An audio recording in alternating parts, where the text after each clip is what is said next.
Friends, Chennai cooking whisk வணக்கம். இன்றைக்கி நம்ம வந்து மணத்தக்காளி வச்சு ஒரு கீரை பொரியல் செய்வோம். கேரட்டும் மணத்தக்காளியும் வச்சு. இப்போ வந்து இது மாதிரி நம்ம கத்திலேயோ அருவாமனையிலையோ வெட்டிகிட்டு இருந்தோம். இப்போல்லாம் வந்து நம்ம கத்திரிலேயே அழகாக பொடியாக கீரையை நறுக்கிடலாம். இப்போ பாருங்க நறுக்கியாச்சு.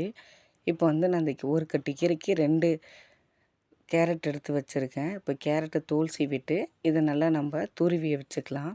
அப்போ தான் இந்த கீரைக்கும் இதுக்கும் ஈஸியாக இருக்கும் வேகிறதுக்கு. நம்ம அரிஞ்சு போட்டால் அவ்வளோ சீக்கிரம் வேகாது.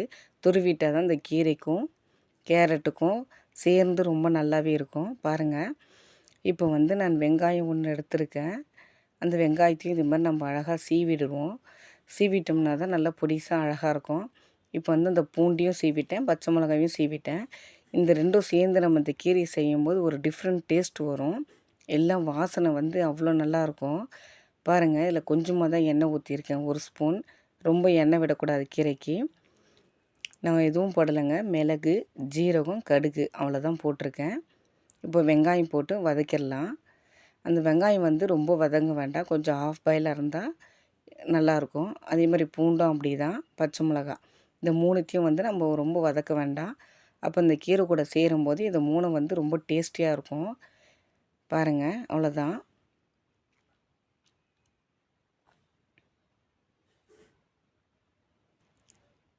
பூண்டு, பச்சை மிளகாய் போட்டாச்சு. இப்போ வந்து ரொம்ப வதங்கலை, இது மீடியமாக தான் வதக்கியிருக்கேன். இது கூட வந்து நம்ம கேரட்டை போட்டு கொஞ்சம் வதக்கி அதுக்கு பிறகு தான் நம்ம கீரையை போட போகிறோம். லைட்டாக தண்ணி தெளித்தா போகிறோம், ரொம்ப தண்ணியெல்லாம் ஊற்ற வேண்டாம், அது அப்படியே வெந்துடும். இப்போ பாருங்கள், இது ஹெல்த்தியான ஃபுட்டு. இது இந்த கேரட்டும் கீரையும் சேரும்போது நல்லாவே இருக்கும். இப்போ பாருங்கள், இந்த தக்காளி போட்டு ரொம்ப வதக்க வேண்டாம், அந்த தக்காளி போகிறோம் வதங்கந்து. பாருங்கள், இது போதுமானது தான் வதங்கந்து. இப்போ வந்து இது கூடவே கேரட் நம்ம போட்டுக்கலாம். துருவின கேரட் பாருங்கள் போட்டாச்சு. இதை நல்லா வதக்கிடுவோம். இப்போ கீரை போட்டு 2த்தையும் சேர்த்து மிக்ஸ் பண்ணிடலாம்.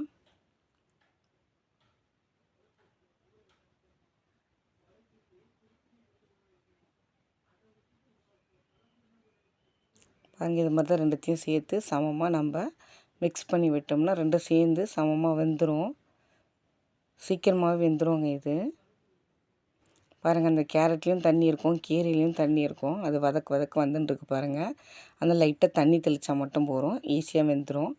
பாருங்கள், லாஸ்ட்டில் வந்து தேங்காய் துருவல் போட்டு நம்ம இறக்கிடலாங்க. சாப்பிட்டு பார்த்தா ரொம்ப டேஸ்ட்டாக இருக்கும். பிடிச்சிருந்தால் லைக் பண்ணுங்கள், ஷேர் பண்ணுங்கள், சப்ஸ்கிரைப் பண்ணுங்கள். தேங்க்யூ.